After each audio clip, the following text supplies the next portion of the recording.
Welcome back. आप देख रहे हैं सीएनबीसी आवाज़ म्यूचुअल फंड शो। देखिए, पैसा कमाना तो सब जानते हैं, लेकिन उस पैसे को सही रफ्तार से बढ़ाना एक कला है। बाजार के इस शोर शराबे के बीच क्या आपका म्यूचुअल फंड पोर्टफोलियो वाकई आपके मुताबिक दौड़ लगा रहा है? अक्सर हम जोश में आकर ढेरों फंड्स तो खरीद लेते हैं, लेकिन क्या उनमें सही बैलेंस है? आज के इस सेगमेंट में हम इसी पर फोकस करने वाले हैं, परफेक्ट पोर्टफोलियो का फॉर्मूला। सही पोर्टफोलियो कैसे बनाएं, ये बताने के लिए हमारे साथ ट्रूवंता वेल्थ के फाउंडर और सीईओ कीर्तन शाह जुड़े हैं। कीर्तन जी, शुक्रिया सीएनबीसी आवाज़ के साथ जुड़ने के लिए।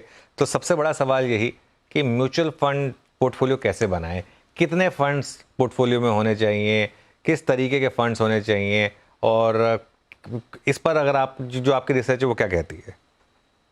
अनुज जी, सबसे पहले तो thank you so much show में इनवाइट करने के लिए।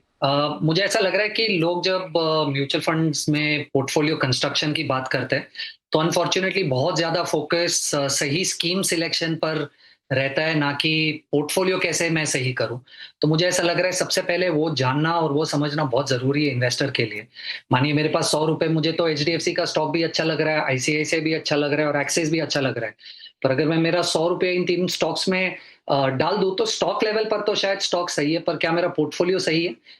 शायद पोर्टफोलियो सही नहीं है। तो यही गलती मुझे लग रहा है कि इन्वेस्टर्स करते हैं कि फोकस बहुत ज़्यादा सही स्कीम सिलेक्शन पर होता है, ना कि पोर्टफोलियो कंस्ट्रक्शन पर। तो मुझे ऐसा लग रहा है कि अगर आप लॉन्ग टर्म इन्वेस्टर है, 8-10 साल का इन्वेस्टमेंट होराइज़न है और थोड़ा-सा अग्रेसिव इन्वेस्टमेंट अप्रोच है, तो मेरी सलाह ये होगी कि आप तकरीबन 70% पैसा डोमेस्टिक इक्विटी में रखें और 15% पैसा गोल्ड में और 15% पैसा ग्लोबल इक्विटीज में। हम्म। अब ग्लोबल इक्विटीज में सिर्फ यूएस पर फोकस करें, मुझे ऐसा लग रहा है कि बहुत बहुत दूसरे मार्केट्स लेटली पिछले 18-20 महीनों में ऑफ कोर्स चर्चा में रहे एआई थीम की वजह से। पर आई थिंक जो थीम्स आप प्ले करना चाहते हो इन जनरल भी आपको यूएस में मिल जाती है।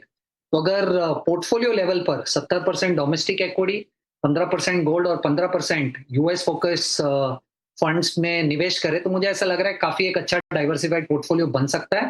पर इसके लिए आपको तकरीबन 7-8 साल का इन्वेस्टमेंट होराइज़न चाहिए और थोड़ा-सा रिस्क एपेटाइट भी। ओके। तो आपने कहा 70% डोमेस्टिक इक्विटीज, 15% गोल्ड और 15% तो बाहर ग्लोबल मार्केट्स में। लेकिन अभी थोड़ा म्यूचुअल फंड्स भी इस चीज़ को लेकर थोड़ा सा अब सेकंड थॉट्स ला रहे होंगे, क्योंकि प्राइम मिनिस्टर मोदी ने भी अपील की है कि थोड़ा गोल्ड में आप इन्वेस्टमेंट कम करिए, ग्लोबल थोड़ा सा आप अपना डॉलर्स बचाइए। तो वो उसके साथ कैसे टाइन करेगा फिर? आई थिंक देखिए, इंडस्ट्री लेवल पर तो लिमिट्स लगी हुई है कि आप नया पैसा फॉरेन मार्केट्स में ऐसे भी निवेश नहीं कर सकते।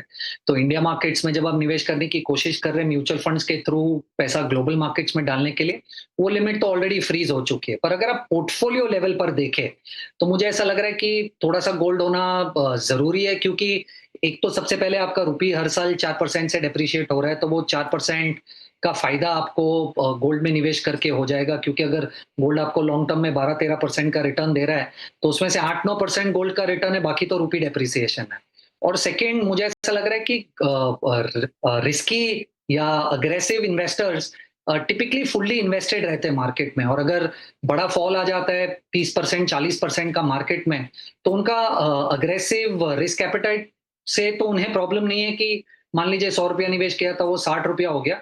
पर टिपिकली ये देखा है मैंने इन्वेस्टर्स में कि जनरली 60 रुपए पे जब वो नया निवेश करना चाहते हैं, तो उनके पास इनफ पैसा नहीं होता है पोर्टफोलियो को लेवरेज करने के लिए या एवरेज करने के लिए उस समय पे। तो मुझे ऐसा लग रहा है कि गोल्ड बहुत इंटरेस्टिंग रोल यहाँ पर प्ले करता है कि अगर आपके पोर्टफोलियो में 15-20% का गोल है, तो लंबे समय में वो निफ्टी जितना ही रिटर्न दे रहा है, तो आप रिटर्न में कॉम्प्रोमाइज नहीं करते।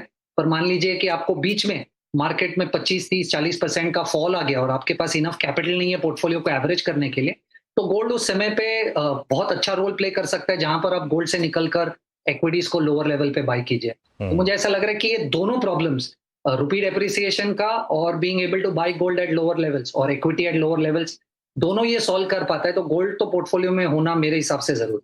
चलिए, गोल्ड होना ज़रूरी है, 15% ग्लोबल। अब आते हैं बाकी के 70% पर। ये जो 70% है, इसमें क्या अप्रोच रखें? क्या 3-4 कॉन्सेंट्रेटेड फंड लें, या फिर एक लार्ज कैप, एक मिड कैप, एक फ्लेक्सी कैप, इस तरीके से इन्वेस्ट करें?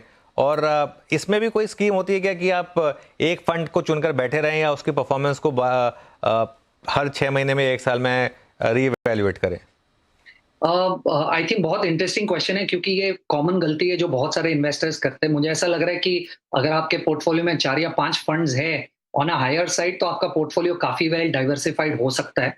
क्योंकि अगर आप 15-20 फंड्स में निवेश कर देते हो ये सोचकर कि हर एक नया फंड डाइवर्सिफिकेशन ऐड कर रहा है, तो मुझे लग रहा है वो बहुत गलत स्ट्रेटेजी है।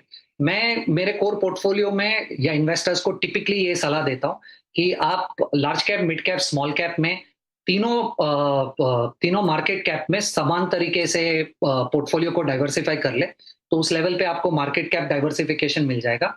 और हिस्टोरिकली ये 20-25 सालों का डेटा भी ये है कि अगर आप इक्वली डिवाइड कर देते हो large cap, mid cap, small cap में, तो आपका स्टैंडर्ड डिविएशन जिसे आप रिस्क कहते हो, वो लार्ज कैप से थोड़ा सा ही ज्यादा है, पर आपका रिटर्न मिड कैप से थोड़ा ज्यादा है। तो एक अच्छा बैलेंस पोर्टफोलियो बन सकता है मार्केट कैप लेवल पर डाइवर्सिफाई करके। पर अगर और एक आप स्टेज इसमें ऐड कर ले कि आप जो लार्ज कैप में निवेश कर रहे हैं, उस लार्ज कैप में फ्लेक्सी कैप फंड्स के थ्रू निवेश करें, और ऐसे फंड हाउसेज में निवेश करें जो वैल्यू स्टाइल या वैल्यू थीम्स यूज करते हैं इन्वेस्टमेंट के लिए, तो वो सही स्ट्रेटेजी है। मिड कैप में मोमेंटम स्टाइल वाले फंड मैनेजर्स को प्रेफर करें, और स्मॉल कैप में आप ग्रोथ स्टाइल वाले फंड मैनेजर्स को प्रेफर करें। क्योंकि हमारा अंडरस्टैंडिंग ये कहता है कि इंडिया में लार्ज कैप अनफॉर्चुनेटली यूएस की तरह लार्ज कैप कंपनीज उतनी तेजी से नहीं बढ़ती। तो अगर आप लार्ज कैप स्टॉक्स को महंगा खरीद लेंगे, तो मुझे नहीं लगता कि रिटर्न बनाने की प्रोबेबिलिटी उतनी ज्यादा है। तो value style of fund managers बहुत अच्छा काम कर पाते हैं जब वो लार्ज कैप में निवेश करते हैं। मोमेंटम में ये देखा गया कि 2018 में जब सेबी का कैटेगराइजेशन का रूल आया था, उसके बाद सिर्फ 150 स्टॉक्स है कॉन्सेंट्रेटेड मिड कैप स्पेस में। तो जो भी पैसा लार्ज और मिड में आ रहा है, मिड कैप फंड में आ रहा है या मल्टी कैप फंड में आ रहा है, वो पैसा जब मिड कैप में निवेश होता है तो ज्यादा ऑप्शंस नहीं है, 150 स्टॉक में ही लिक्विडिटी जा रही है।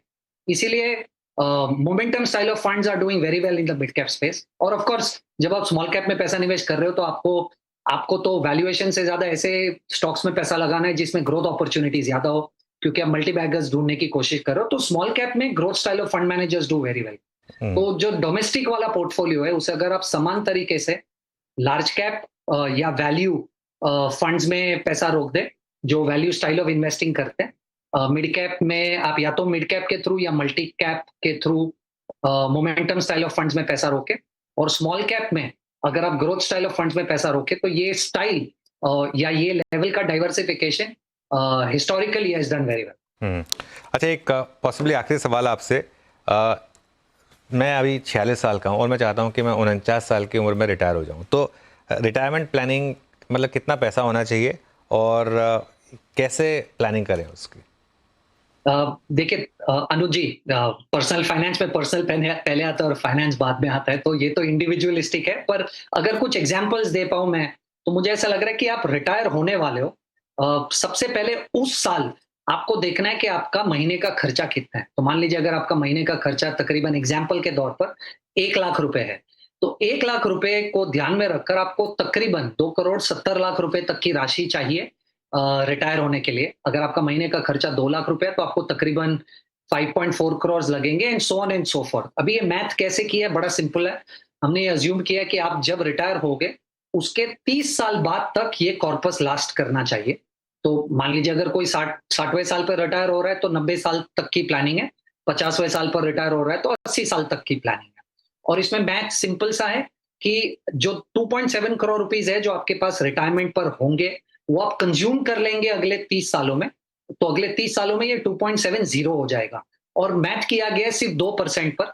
2% इसलिए क्योंकि इंटरेस्ट रेट्स इंडिया में कम होते जाएंगे और इन्फ्लेशन को भी एडजस्ट करने के लिए।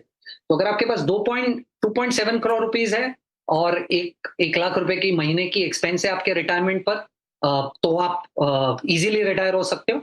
या अगर 5.4 करोड़ रुपीस है आपके पास और 2 साल महीने की रिक्वायरमेंट है, तो भी आपकी रिक्वायरमेंट मीट हो सकती है। ओके, चलिए, तो ये फिर भी नंबर्स रीजनेबल है, क्योंकि मैं तो डर गया था बीच में कुछ नंबर्स सुनकर कि कितना पैसा चाहिए, तो उतना पैसा तो पता नहीं कहाँ से आएगा।